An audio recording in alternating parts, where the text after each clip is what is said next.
Hey everyone, this is Mr. Everything, and today I wanted to do a review of the Series 4 Apple Watch for 2022.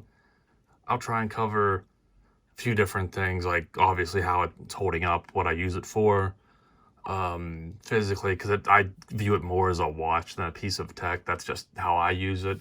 So how it's holding up, like compared to a watch, is it getting scratched? Is it durable?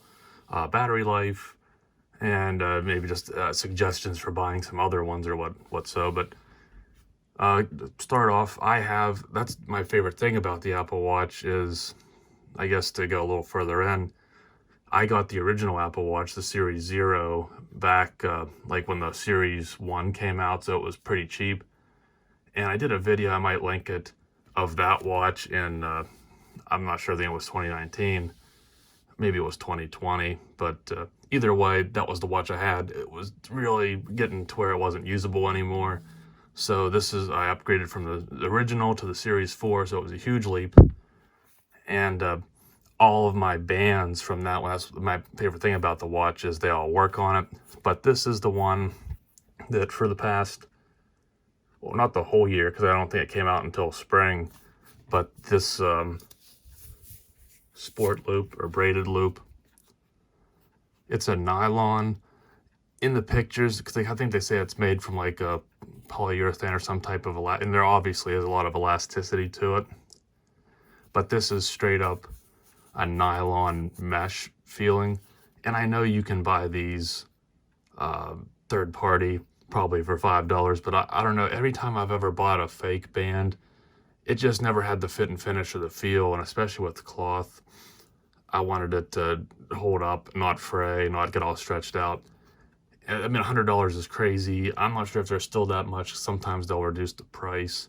That's the neat thing of this watch, though, is I'm not up to date. I just put it on, it still works, so I haven't even priced in a newer one. So that's a big deal about the Sport Loop. It's really comfortable. The only thing I don't like is it does get a little bit white. Obviously, it's dead skin cells. And when you wash it, I mean, it'll come out, but it still kind of just isn't as popping bright as this side. And then you wear it again, sometimes even just for a few hours. So you kind of want to pick, you don't want to really wear it when you know you're going to be sweating a lot. Switch to a different band. But here is the back. This is the stainless steel. Hopefully you could just tell by looking at it. And that had that little ring, meant it was LTE. But I think all of the stainless steel models, you have to have that, because it was like only like the one tier of it, I believe. So you can see, though, it looks really good. My main reason for getting, again, I view this as a regular watch, so I want stainless steel. Now, it does scratch up, but it's really easy to polish back out. I use just Mother's mag and aluminum wheel polish. I mean, you can use it for any type of metal. And I just get a little bit of that and go over it as needed. It's still looking pretty good. And then the main benefit with the stainless steel model is you get this sapphire display. Now, already got a little bit of oil on it. If I can do it without putting too much back on. You can see that there's a little scuff up here, which is nothing. And I've had these before on the Series Zero, where they look like it's actually etched in. You can almost feel it. And I've been able, when I do polish the metal, to go over it and it'll actually come out. So I'll see, even if it doesn't, it's no big deal. Stainless is crystal, sapphire crystal, is so durable. Just real quick, as I got this here, like, it's very hard to scratch. Now, it is more brittle. Don't try this if you have the sport model, by the way. You'll probably scratch it. But that's why, to me, it's always worth paying more for this, because you get that durability.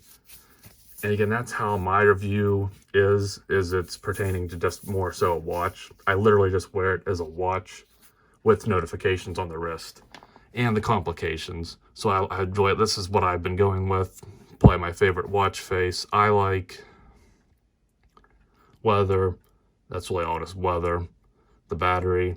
And the moon phase, I don't have to have that, but it fills out the dial a little more even. And it's great that's what I use it for, and then to check my notifications. Now, battery life is excellent. I really don't ever put it on like first thing in the morning, but if I put it on early afternoon or something and keep it on for 12 hours or more, I don't think I go below 70%. I'm sure you could put it on in the morning and go 16, 18 hours. Just doing the math in my head, probably 60%, maybe 50 if you're using it a little more or bringing the screen on a lot. I know when I first got it, I mean, you could go 2 days and still have like 20%. But this one, it sits on the charger or the dock almost all the time.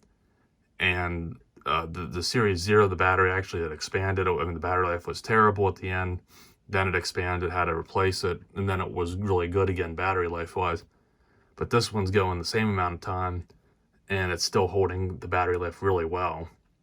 So, pretty impressive. And now the main thing that I would recommend getting anything newer is the always-on display. And I would assume the battery, I mean, I get that they have that like dimmed feature for just the always-on, but I'm sure the battery is a little more beefed up too, to where you're probably still getting better battery life than you can with the Series 4, I would imagine.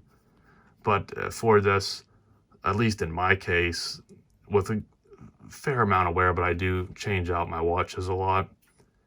So it's always charging, which isn't always the best either. Either way, it's still holding up battery health-wise. There's not a whole lot for me, at least, to talk about speed-wise. So, like, there's really, like, no lag. There's not that many apps I use, because, again, I'll just use my phone. So, the health ones, I don't use those at all, unfortunately. So, hopefully I can make it through this video without having a medical event. So if I go into settings, actually, that's kind of tough with this too, especially when you're looking through the viewfinder. I'll just do it this way. So one thing I will say is this is the version I'm running on, and the reason is I don't update my iPhone, iPad whenever I get a version of iOS that I like. It's just what I do. I block the updates, which I don't think you can even do anymore. So I didn't, like, it's like, I don't think I liked 1 year and then I liked the other year. I didn't like 13 and I had no problems with 14, so I just stayed on 14. And I don't think when you hold or block the updates and stay there that you get Apple Watch updates beyond something. So maybe that's why it hasn't slowed down. I'm not sure, but it's so much more capable than the original Apple Watch that struggled to do anything. So, you know, popping in and out of phone, messages, in and out of mail. I really never do anything on the watch. I'm just viewing it for those notifications.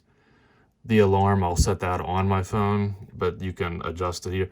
I've answered phone calls with this. I mean, it's kind of weird. You don't know if you should talk louder, but I can hear through it and they can reply, so I assume I'm okay. Not sure if there's too much really else I can show, just again from how I've been using it. The one I do kind of go into from time to time is weather. So, I mean, there's no issue with scrolling. I don't know what else there is really you can do. Another feature, I've never used walkie-talkie or most of these, but the flashlight's actually pretty good. So obviously, like right now, you have to wait until it gets that extra. Like that's not bright, but when you let that go away, now it's bright. It won't come across on the camera because it adjusts for exposure, but this is actually really good at night. I mean, you're not going to light up a room. You're not going to be able to really find your way. But you go in a room and you don't want to turn a light on. I mean, you can, or you need to turn a light on. You can see where the switch is at and etc. So that's pretty handy. Really not what it's intended for, but they did make a good way of getting that to work. So again, I could kind of keep trying to talk about the performance, but I'm not sure what else you can really do other than view data. If you're using it for health apps, I mean, you're going in and out of the app, but you're still really just opening the app and viewing the data, or you have it as a complication. Now you can swipe between watch faces. That was what I used on the Series 0. I had thought this one might be nice if you really needed to just see the time real quick, but I've never used it. And then that's more your fancy one. But again, when it's not an always on model, it doesn't really, it looks weird. So you'd be looking like this, and then I just touch it and say, oh, now my watch looks classier. So this one's the best for me. So I'm really just going to leave it at that. But the last thing I do want to touch on would be, should you buy a Series 0? Yes and no. You should if someone you know is selling one, or there's like a pawn shop and it's like a really good deal. Again, I haven't even priced them. I'm not even going to guess because of how crazy things are right now. Who knows, the value might be up on them. It might be nothing. We're at the Series 7 now. I will say, I never recommend getting the new model. I recommend getting an excellent condition prior stainless steel model. I think they're what, $6.99, $7.99, depending on which band you get. So I think your best option, instead of paying $300 for a brand new lower model, it's going to scratch and not look as nice, get the year prior in the top model. And I think now they have titanium, and again, I'm not really up to date, but I know they have different materials. They had ceramic, but I don't think they have that one anymore. Regardless, I recommend following that. That's what I do. I think I paid $250 for the Series 0, just like when the next model came out, and it was $700, and it had the Milanese loop, which I still have. This one I think I paid $350 for in 2019. Only thing I would recommend is to go Series 5 or newer, simply because you get the always-on display. So you would have that faint watch face, and then once you fully look at it, then it bumps up the brightness to looking like that. So I think, to bring it to a close in terms of which one to get, if you already have your eyes on a Series 4, again, just making up a number, I don't think this would be worth more than $200. And it'd have to be a stainless steel, sapphire crystal, no scratches, excellent condition, and really a Milanese band or something beyond the dirty old scratched up silicone sport loop or something, or one like this that's cloth that's going to have all their DNA in it.